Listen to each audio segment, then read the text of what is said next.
Hello and welcome. I'm PunchXYZ.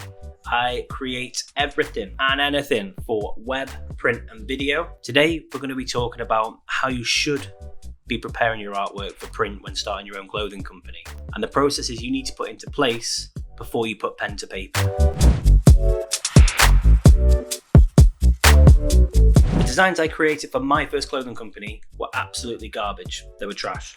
I literally just went and grabbed a load of images from Google, a load of fonts from dafont.com, class website, threw them onto Photoshop, saved them as a JPEG and sent them to the printer. This is not the right way to do things. Not only are you just stealing other people's creative content, but the quality of the images are not good enough for print. In my last video, I spoke about drop shipping, DTG, which are two things you should definitely know about before watching this video. So what I need you to do is go down to the description, click on that video, watch it, like it, subscribe, share it to your friends, show your mum, show your dad, and then you're allowed to come back and watch this video. So once you've watched that one, then come back and watch this.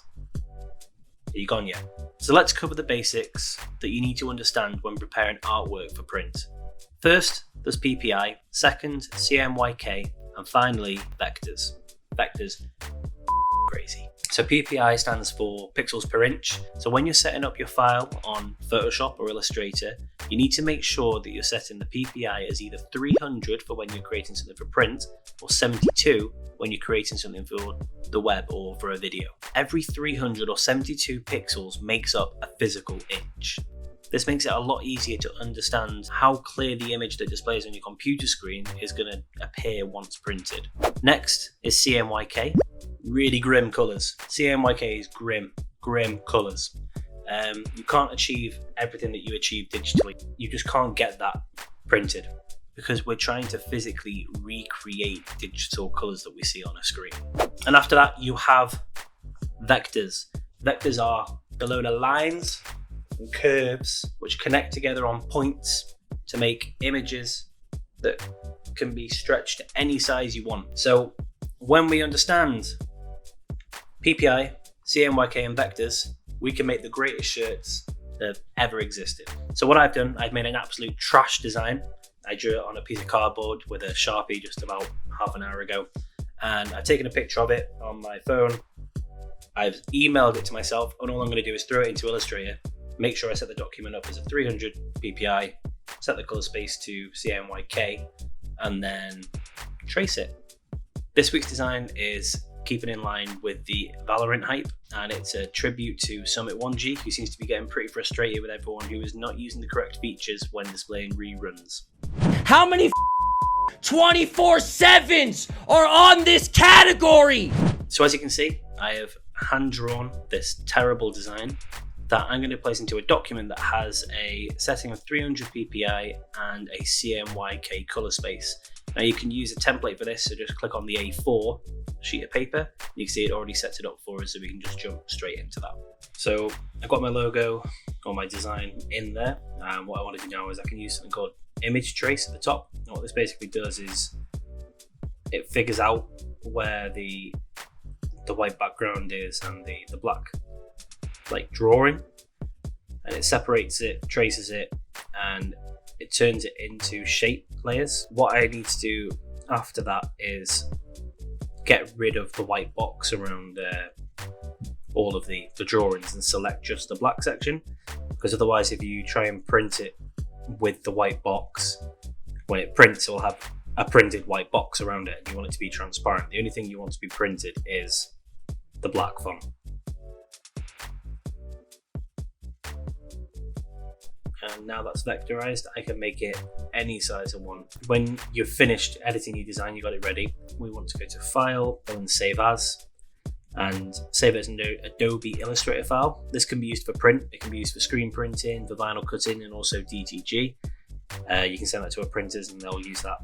So the other option is to export it as a PNG. So just make sure that you select PNG and use Artboard, because then it will scale it properly. Make sure resolution is set to 300 PPI. Make sure that the background set's transparent. Again, you know why, because of the white or black block that we printed with it.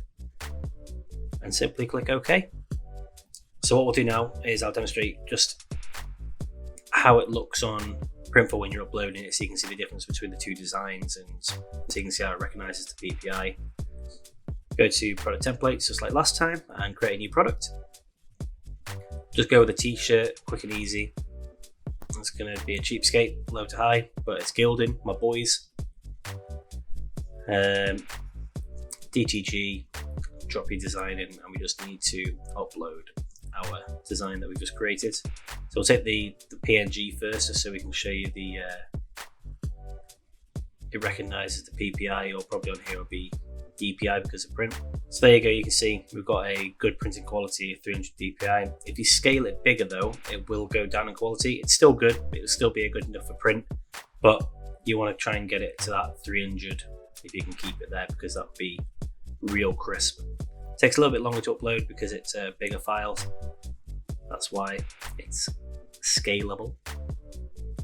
You can see it says good vector. That can be scaled to any size you want, no problem whatsoever. If you make it bigger, make it smaller, it's never going to get worse. It's just always going to say sharp. Buy now to avoid disappointment. So do you know what else is cool? That I have a Twitch account that I stream on every Thursday at 6:30 till 11:30 UK time. So you can come and join me on there. You'll see the link in the description. But if you want to hear me say it, it's twitch.tv/PanchXYZ. And if Twitch is not your bag and you're a little bit intimidated by it, jump onto my Instagram, again, PanchXYZ, consistency. And on there I post my freelance work, and I also post some of my personal projects as well, if I'm willing to share them with you. While you're on your way down to find those links, again, subscribe to my channel, and then you can always get notified about what I'm doing, where I am, who I'm with, what you need to do next to be the best designer you can be. But thank you for watching, and I will see you next time.